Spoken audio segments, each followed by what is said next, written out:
Hello everyone. I'm bringing you a video on Thanksgiving Day,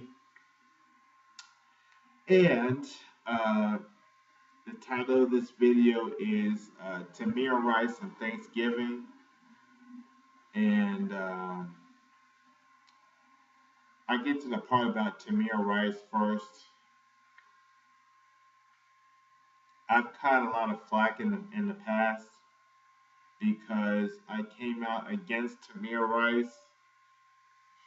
And for those of you who don't know, Tamir Rice was a 13-year-old boy who got shot by police. I believe this was in Missouri.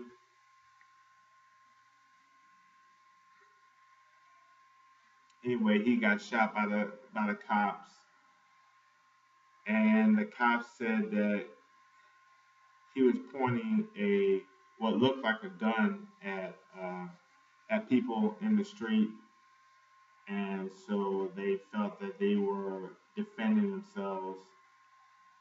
Um,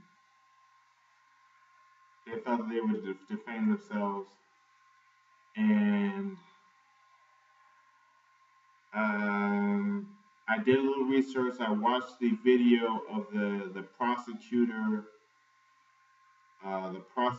from the guy who was prosecuting the police, and he explained why he dropped the case, and it wasn't so cut and dry. It was really a complex situation, and it was part of an initiative to not go on witch hunts against the police, and at that in that video, that YouTube video, I saw the actual gun that was found on Tamir Rice, and it looked like a real gun, and I'll get to that part later. But I saw the actual gun. It was not a neon colored, neon green and neon orange plastic little thing that shoots water, or something that shoots little foam pellets. It looked like the real thing. So yeah, Tamir Rice was a 13-year-old boy shot by the police, and I caught a lot of flack because I came out against him, and people said I was, the stereotypical thing. People said I was a white man masquerading as a black man. People said that I was suspected white supremacist, all this other stuff that they say uh, if you are black and you don't, you don't use the typical excuses. And I'm not saying that to complain. I'm just saying that uh, that's how that's the setting of the situation. That's where I started off at, and I never explained why I came out against Tamir Rice, why I came out against Trayvon Martin, why I came out against you know the young boy who got shot in the head because he was uh, having sex with an underage black girl, and her black father walked in and shot him in the head.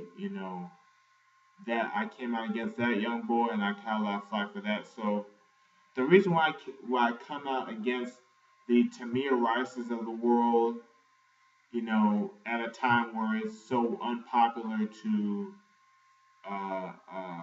go against black victimhood, the reason why I came out against the Tamir Rices of the world is because I don't. I want black boys to live. I want them to survive to adulthood. I want them to. Uh, I want them to grow up into healthy men and uh, live a happy life. And quite frankly, the Black Lives Matter movement doesn't. They want uh, more black. They want more black boys to die. And so you know now if I want black boys to live to adulthood, and if black boys are going to live to adulthood, uh, then first of all, you cannot point a replica gun at somebody. I could have seen if it was, like I said, if it was a neon colored, neon orange, neon green plastic water gun, or a Nerf gun that shoots, foam balls, but it's something that is made to look like spot on, like a Glock or a Sig or a 1911. You know, something that's made to look spot on. Like you couldn't tell the difference unless you were a gun expert. You know,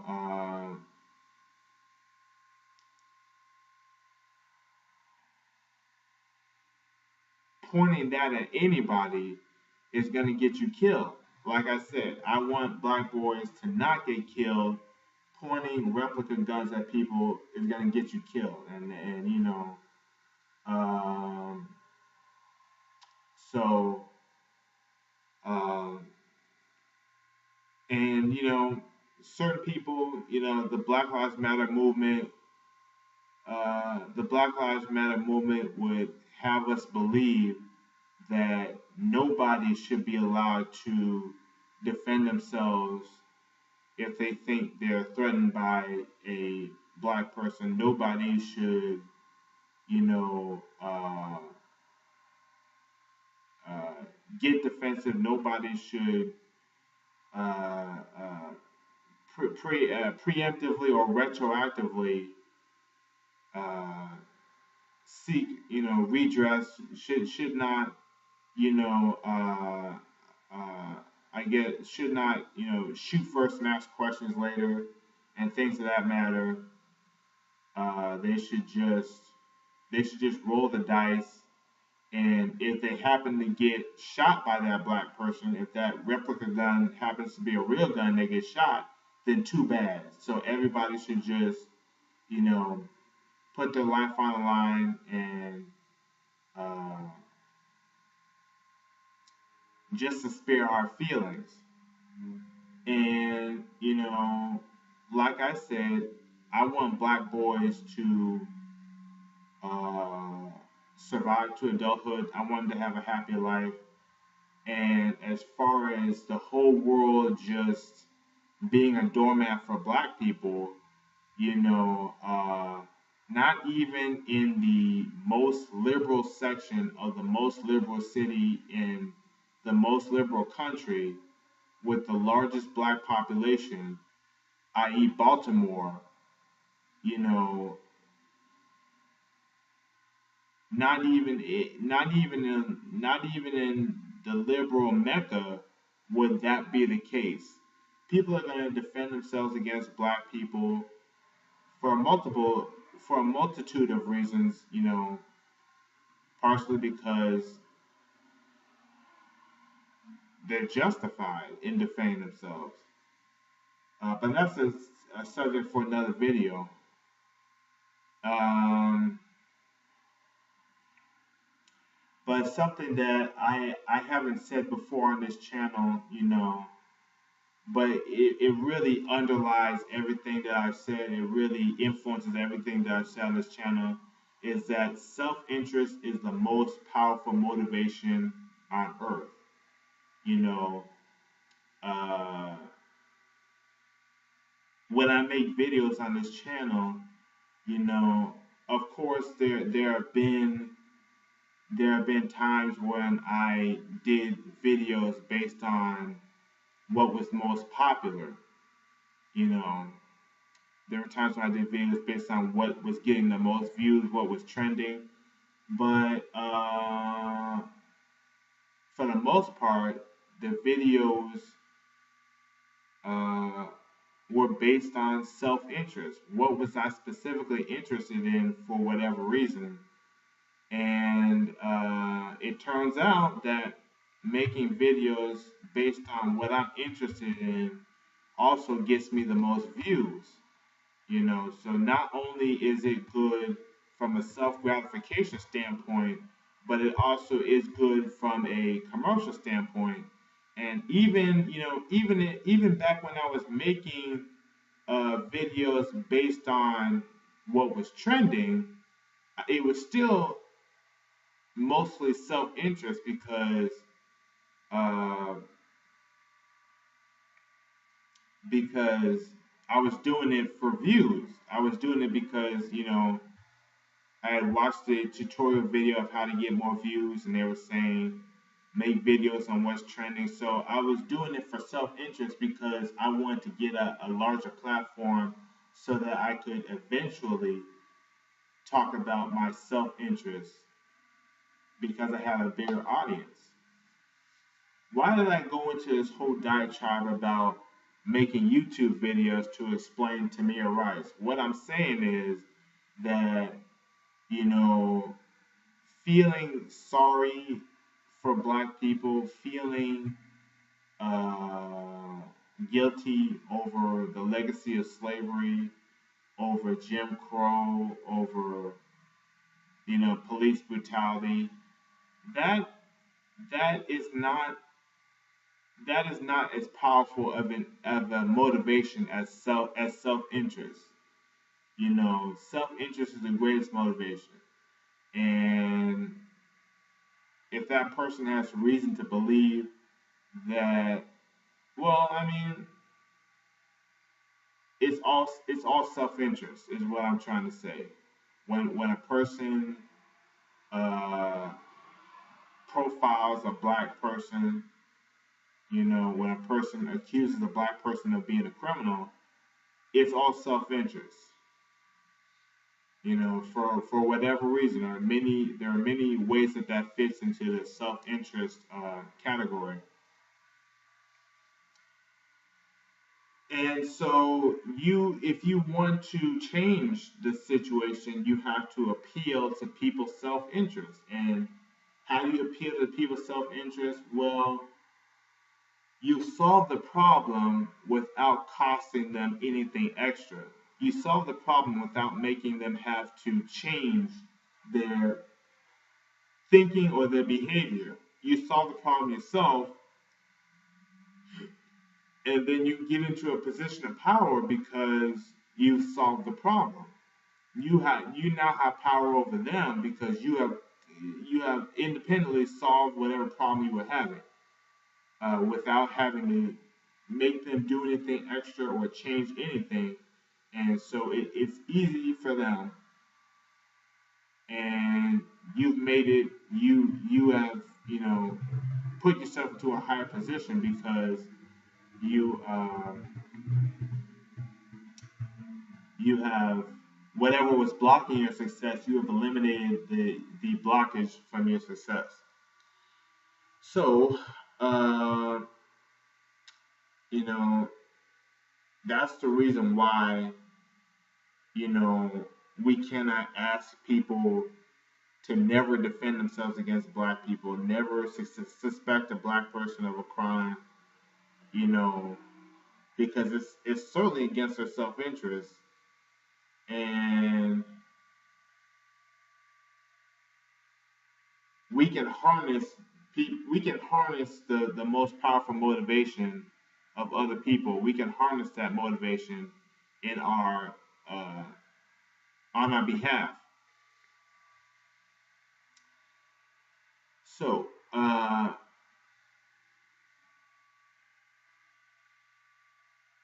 And I said we can become successful with that without ever having to struggle against police profiling. You know, I've been profiled by the police, and if you know, I did what they said. I put my hands on the vehicle.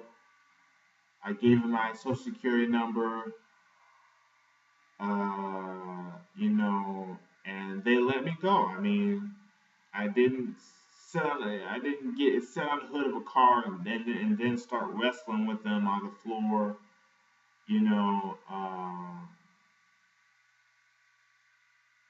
all this other stuff. So, you know, if you appeal to other people's self interest, then, you know, then you can win. And it's like, of course, of course, the police officer may just want to profile you because he, you know, enjoys having that power over you. But, you know, if you do what he says, then he won't have power over you. And he, like, you know, like like you can see, I live in a private apartment. There's no police officers in here searching, you know, illegal search and seizures. There's no police officers in here trying to handcuff me, trying to beat me up, all this other stuff. And it's because I do what they say that they don't have power over me. You know, you police really only have power over you if you don't do what they say. And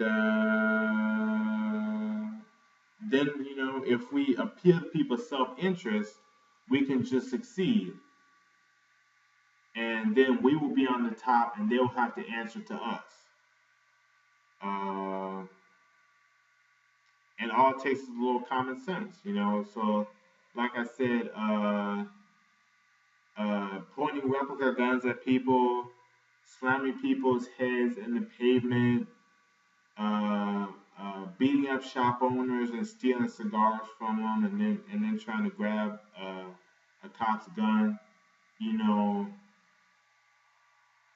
uh,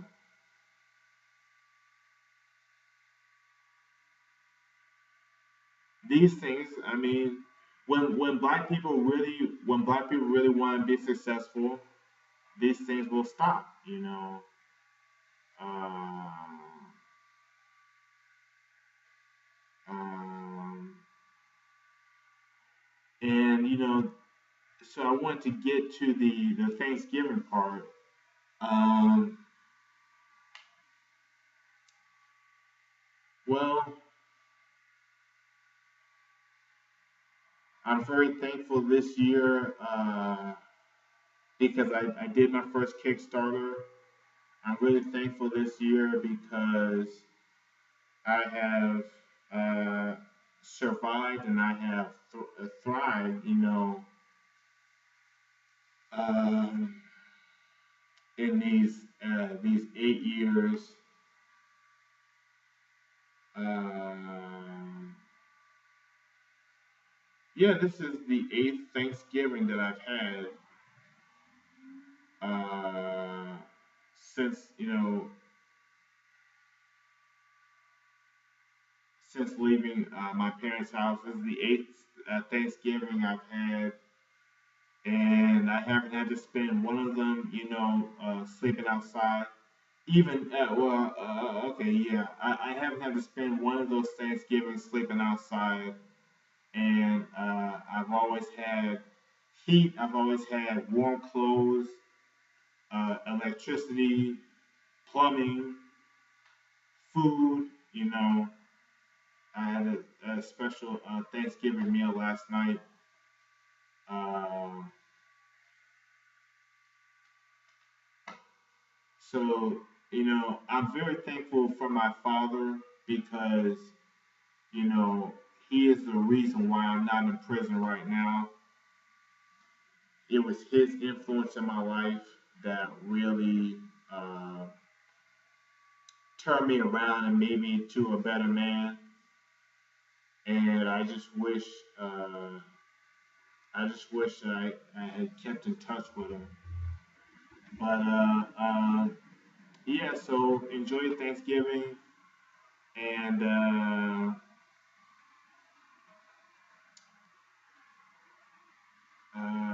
hopefully things will pick up. And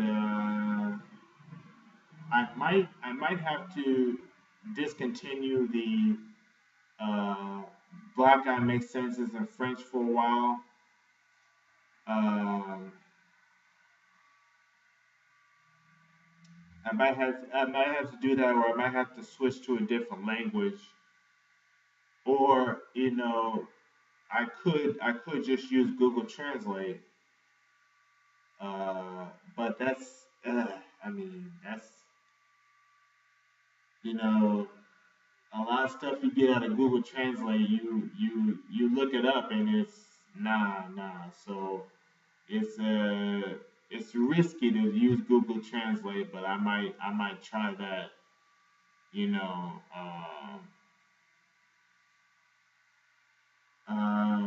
So yeah, and so enjoy your Thanksgiving. Enjoy your enjoy. Be safe on Black Friday. Don't trample anybody. And that's it. Yeah.